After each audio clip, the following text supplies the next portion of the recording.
오늘 제가 드릴 말씀은 과학기술과 SF가 어떻게 영향을 주고받으면서 현대에 이르고 있는가에 대한 것입니다.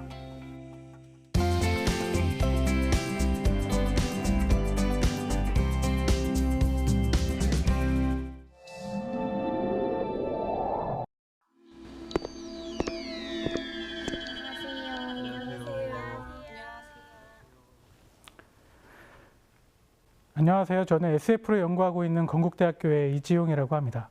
오늘은 과학기술과 SF라는 문화와 과학기술이라는 어떻게 보면 연관성이 없어 보이는 두 개의 요소들이 어떻게 연관성을 주고받으면서 발전해 왔는지를 함께 알아보도록 하겠습니다. SF는 1818년도 메리 셸리의 프랑켄슈타인으로부터 시작되었습니다.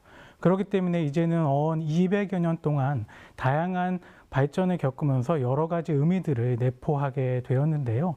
일단은 문학의 입장에서 보았을 때 사실주의 문학이라는 근대 이후의 문학 양식에서 재현해낼 수 없지만 그럼에도 사실로 존재하고 있는 어떤 것을 포착하는 것, 그리고 현대사회의 새로움에 대한 충격을 헤쳐나가게 도와줄 일종의 문화 명소, 그리고 1940년대에서 2000년대에 이르기까지 다양한 발전 양상을 보이면서 넓은 스펙트럼을 가지고 여러 가지 요소들을 섭렵하면서 발달한 그런 장르라고 볼 수 있을 것 같습니다. SF는 일단 근대 과학이 탄생하고 나서 그 과학에 의해서 변화된 우리 인간들의 삶의 모습을 담아내는 문화예술의 한 형태라고 정의할 수 있을 것 같습니다. 미국에서는 이러한 예들이 굉장히 풍부하게 존재하고 있습니다. 첫 번째로 가장 유명하게 들어볼 수 있는 미국의 과학기술과 문화예술의 접합 부분이 뭐가 있냐면 스타트랙 그 작품의 팬덤들이 트레키라고 부르는데 트레키들을 불러갖고 나사에서 그때 당시에 최첨단으로 발달하고 있는 기술들의 견학과 여러 가지 체험 코스들을 제공했다라는 것을 알 수가 있습니다. 이거는 나사의 홈페이지에 들어가 보시면 50년 동안 어떻게 스타트랙 팬덤들과 나사가 같이 공조해 왔는지를 정리해 놓은 페이지가 따로 마련되어 있을 정도입니다. 게다가 어느 정도로 문화적으로 그러한 영향력이 지속되고 있냐면 지금 이 화면에서 보이시는 사진 두 쪽을 보시면 이렇게 손을 하고 손 모양을 하고 있는 것을 보실 수 있습니다. 이게 스타트랙에서 외계인인 벌컨인들의 인사 방법입니다. 그래서 실제 우주선이 취항을 할 때 그리고 우주 여행을 할 때 이러한 모습으로 그들이 상상해왔던 것을 현실화하고 있는 것이 문화 내에서 계속해서 발생하고 있다는 것을 보여주는 좋은 예라고 할 수 있을 것 같습니다.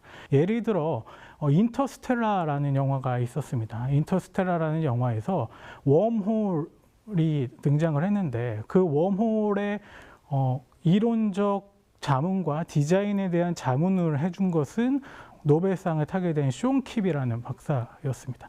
그 정도로 현실에서 재현 가능하고 이론적으로 증명 가능한 과학적인 것들과 그것을 상상해서 미리 예견해보는 그런 것들이 미국 SF 내에서 끊임없이 나타나고 있다라고 볼 수 있습니다. 이게 SF가 가진 굉장히 강력한 특징 중에 하나라고 볼 수 있고 그렇기 때문에 근대 과학기술의 발달 이후에 나타난 SF들은 여러 가지 의미들을 사회 내에서 현실적으로 만들어내고 있는 것 또한 사실이라고 할 수 있습니다. 뿐만 아니라 스타트랙은 일종의 인터넷 밈으로 돌아다닐 정도로 스타트랙 내에서 60년대부터 70년대, 80년대에 이르기까지 이야기했던 여러 가지 미래 기술에 대한 발전상이 실제 현재 우리가 누리고 있는 기술과 부합한다라는 것들을 많이 찾아볼 수가 있습니다. 그래서 예언의 스타트랙이란 말이 있을 정도로 다양한 과학기술의 발전상을 예언하고 그것이 현실화되는 것들을 우리가 목도했습니다. 그때 스타트랙에서 나왔던 가장 대표적인 기술들이 휴대전화,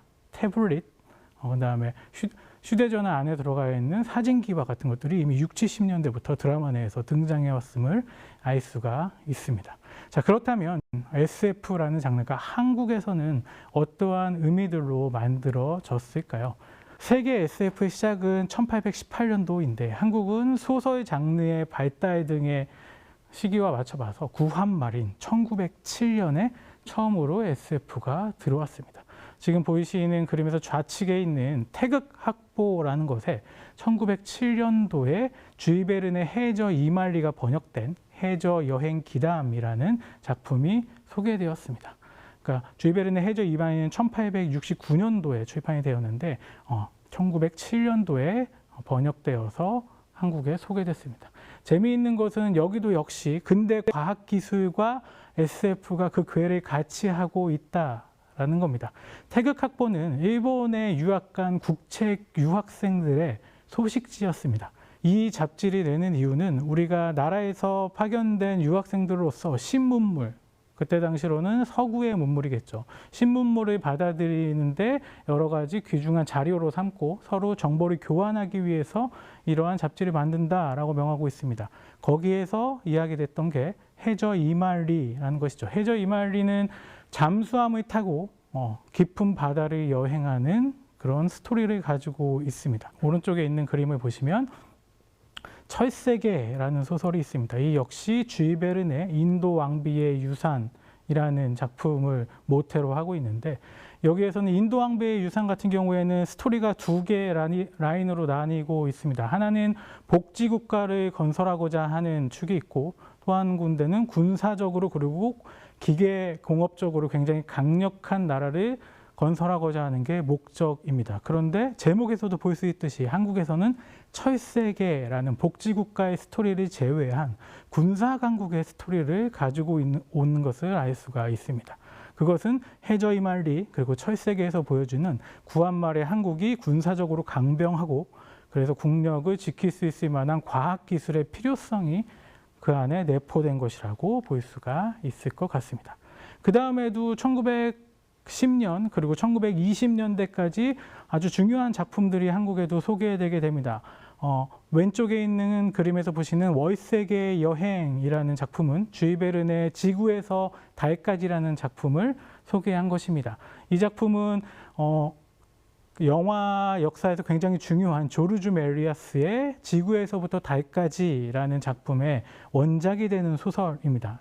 그래서 지구에서 달로 여행을 하는 그런 상상력을 발휘했던 작품인데 그 작품이 1910년대에 소개가 되게 되고요.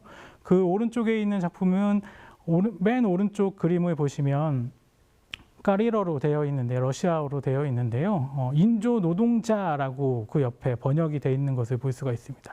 이 작품은 카렐 차펙의 체코의 작가 카렐 차펙의 로썸의 유니버설 로봇을 번역한 작품이라고 할 수 있습니다. 이 로썸의 유니버설 로봇에서 나오는 로봇은 로봇이라는 단어, 우리가 지금은 너무 익숙하게 사용하고 있는 단어지만 1924년도에 이 카렐 차펙이 처음으로 만들어낸 단어라고 할 수 있습니다. 이 작품이 소개되면서 로봇에 대한 개념도 1920년대에는 한국에 들어왔다라는 것을 알 수가 있습니다. 따라서 우리가 상상해 볼 수 있는 미래를 그렸던 것이 SF의 특징이라고 할 수 있습니다. 그 다음에 사실은 그런 맥락들이 한국에 들어와서 소개되고 그런 것을 따라서 한국의 SF와 과학기술에 대한 여러 가지 열망들도 함께 시작되었다고 볼 수가 있습니다. 한국은 미국으로부터 직접적인 영향을 받았기 때문에 미국이 우주에 사람을 보내는 것에 대한 스토리가 굉장히 중요하게 작용을 했습니다. 그때 한국에서 그러한 이야기들을 가장 선도적으로 해왔던 작가가 한낙원이라는 작가고요. 금성탐험대라든지 잃어버린 소년과 같은 이야기를 하면서 그 우주경쟁 시대에 한국의 여러 가지 정서를 만들어냈던 작가라고 할 수가 있을 것 같습니다. 1970년대에 한국 SF 작가협회에서 과학 전집, SF 과학 전집이라 그래갖고 SF 작품들을 모아서 전집을 출간하게 됩니다. 근데 그 전집을 출간했을 때 거기에 머릿말로 당시의 과학기술부 장관인 최영섭이라는 분이 머릿말을 쓰셨는데 우리 민족이 더 잘 살기 위해 조국 근대화라는 큰 목표를 향해 노력하고 있고 거기에서 과학기술의 발달이 어느 때보다 시급하다. 그래서 그 과학기술의 시급한 발달을 위해 청소년 시절부터 과학에 대한 마음을 기르고 갖고 나가야 되기 때문에 그런 작품들, SF 작품들을 읽혀서 출간하는 것이 하나의 산과학교재로 널리 퍼질 필요가 있다. 그렇게 해서 이러한 기술들을 통해서, 이러한 작품들을 통해서 과학 목표 달성에 이바지되어 주었으면 한다라는 목적이 아주 명확하게 담겨 있습니다. 그러니까 1980여 년도까지는 SF가 한국에서 작용했던 게 과학기술에 대한 인식들을 사람들에게 알려주기 위함이었다라는 겁니다. 그래서 국가에서 주도하는 어떤 과학기술에 대한 이슈라든지 그런 것들이 작품에 반영되고, 때로는 조금 교과서에 나오는 내용처럼 과학기술을 설명해주는 그런 작품들도 존재해 왔던 것을 알 수가 있습니다. 근데 그러다가 사실은 SF는 장르이고, 장르는 문화예술에서 사람들의 수용성에 굉장히 민감하게 반응하는 요소입니다. 그런 요소들이 일대 변혁을 맞는 사건이 일어나게 됩니다. 한국에서는 그 변화의 시작이 바로 PC통신이라는 매체의 출현이었습니다. PC통신이 생겨나고 나서부터는 창작자와 소비자가 구분되지 않고 자유롭게 다양한 정보들을 섭렵한 독자들도 늘어나고 창작자들도 늘어나는 사건이 발생하게 됩니다. 그래서 현재는 사실 한국에서 SF라는 장르가 가지고 있는 성장세가 꽤 주목해 보일만 합니다. 몇 가지 지표들로 보면 최근 1, 2년 사이에 전년도 대비 5.5배, 소설 매출의 6%를 고정적으로 담당하고 있고, 다양한 컨텐츠로 매체에 이동이 되면서 사람들에게 노출되는 정도가 끊임없이 늘어나고 있는 것을 볼 수가 있습니다. 2020년부터 2021년도만 하더라도 보건교사 안은영이라든지 승리호라든지 서복, 그리고 SF8이라는 여러 가지 시리즈들이 SF란 타이틀을 가지고 명확하게 가지고 대중들을 만나왔던 것을 알 수가 있습니다. 그런데 아까 말씀드렸듯이 90년대부터 대중적으로 무언가 만들어지기 시작했고, 2000년대 초반을 간혹 떠올리시는 분들은 SF가 언제부터 이렇게 사람들에게 노출이 되었는지 모호하게 생각하시는 분들도 있을 겁니다. 제가 연구를 하면서 지표들을 봤던 결과로는 딱 이 시점이 아주 상징적으로 나타납니다. 2016년도에 알파고와 이세돌 구단의 대국에 의해서입니다.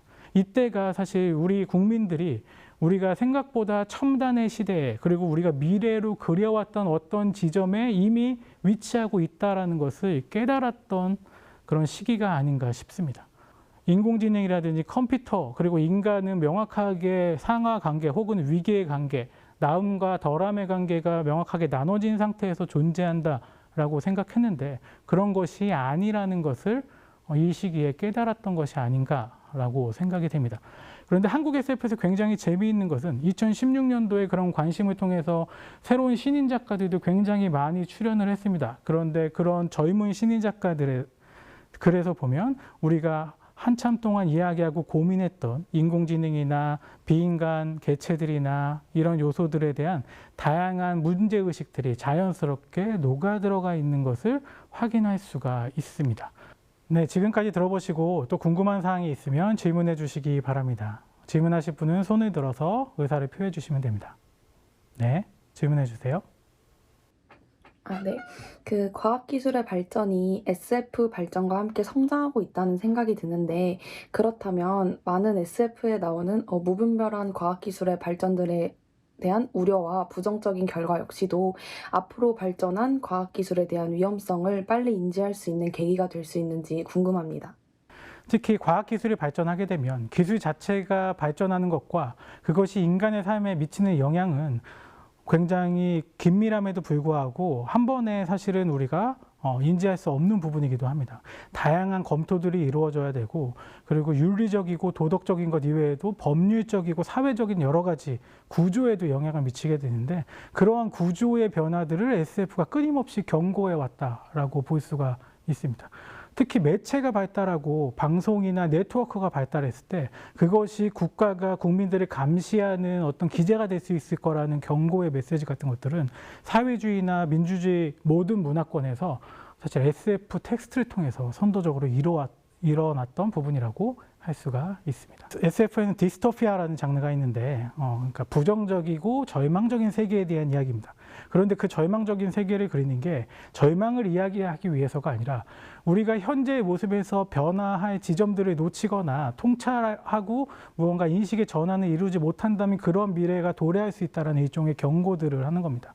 그렇다는 것은 그런 미래에 대해서 이야기하고자 하는 게 아니라 그런 미래가 오지 않도록 우리가 인식의 전환을 이뤄냈으면 좋겠다라는 것들을 이야기하고자 함이거든요. 특히 최근에는 환경 문제나 기후 위기에 대한 SF 작품들이 굉장히 많이 쏟아져 나오고 있습니다. 특히 젊은 작가분들 같은 경우에는 그런 기후 문제나 환경 문제가 굉장히 자신들의 일로 체득화되어 있습니다. 그래서 인류가 멸망할 때 역사적으로는 인류 멸망 시나리오의 몇 가지 패턴이 있는데, 첫 번째, 냉전 시대에는 무조건 핵전쟁과 3차 세계대전으로 지구가 멸망한다라고 이야기를 했었습니다. 그런데 최근에는 기후위기야 환경, 바이러스의 창궐, 이러한 현재 우리가 바로 맞닥뜨리게 되는 어떠한 일들로 우리가 멸망할 것임을 이야기하고 그것에 대한 경고들을 이야기하고 있는 것을 볼 수가 있습니다. 그렇기 때문에 사회가 발전하는 추이에 따라서 그 미래를 아주 긴밀하고 발빠르게 이야기할 수 있는 SF 장르가 조금 더 앞으로 각광을 받게 되지 않을까, 가능성과 미래가 좀 더 밝지 않을까라고 생각하고 있습니다. 그래서 사실은 SF는 문학의 영역이고 문화의 영역이고, 그렇기 때문에 과학기술과는 어느 정도 거리가 있어 보이는 것 같지만 과학기술이 우리 삶에 얼마나 큰 영향을 미치는가를 가장 확실하게 느낄 수 있는 체험의 형태라고 생각됩니다. 그렇기 때문에 SF의 다양한 가능성들은 아마 과학기술의 발전이 사회에 미치는 영향이 높아지는 요즘에 계속해서 발전해 나갈 것으로 예상이 됩니다.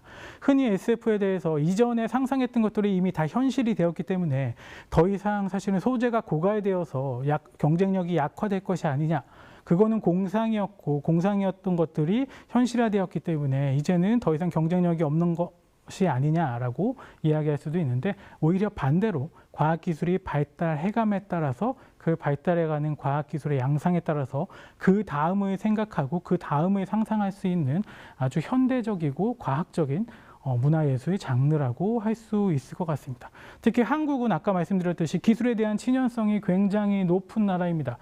문화예술뿐만 아니라 기술에 대한 여러 가지 민감도가 높기 때문에 세계 시장에서도 한국의 수용성을 굉장히 민감하게 주목하고 있죠. 이러한 특징들은 과학기술의 발전뿐만 아니라 그것을 토대로 하는 사이언스 픽션, SF의 장르 역시 발달 가능성이 무한하다고 할 수 있을 것 같습니다. 그래서 사실은 SF 하면 두 가지 관점으로 갈리곤 합니다.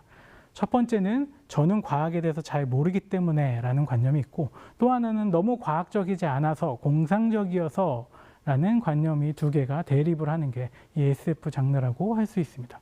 하지만 명확하게 증명된 과학이 아니더라도 과학기술이 이런 식으로 발전한다면 인간에게 미치는 영향력을 어느 정도 사고 실험에서 미리 예단해 볼 수 있고, 너무 과학기술에 대한 이해가 부족하다고 할지라도 문화예술적으로 그 장르의 스토리를 즐김으로써 어느 세대가 그런 과학기술의 인프라 안에 존재하고 있음을 깨닫는 그런 도구로서 굉장히 유용하게 활용될 것이라고 생각이 됩니다.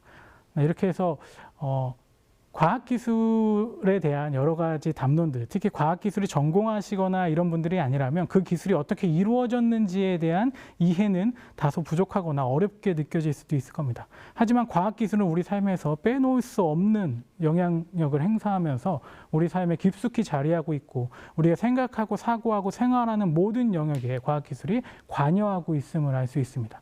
그렇기 때문에 그러한 중요성을 인식하고 그것에 대한 중요성을 내 삶에서 계속해서 강조하고 싶다면 지금 SF 텍스트를 한 번씩 보시는 것도 추천드릴 일이라고 생각을 합니다. 지금까지 한국에서 과학기술과 과학기술의 발전 양상에 따라서 변화하고 발전해서 현대에 굉장히 주목받는 매체가 된 SF에 대해서 알아보았습니다. 이것으로 제 강연을 마치도록 하겠습니다. 감사합니다.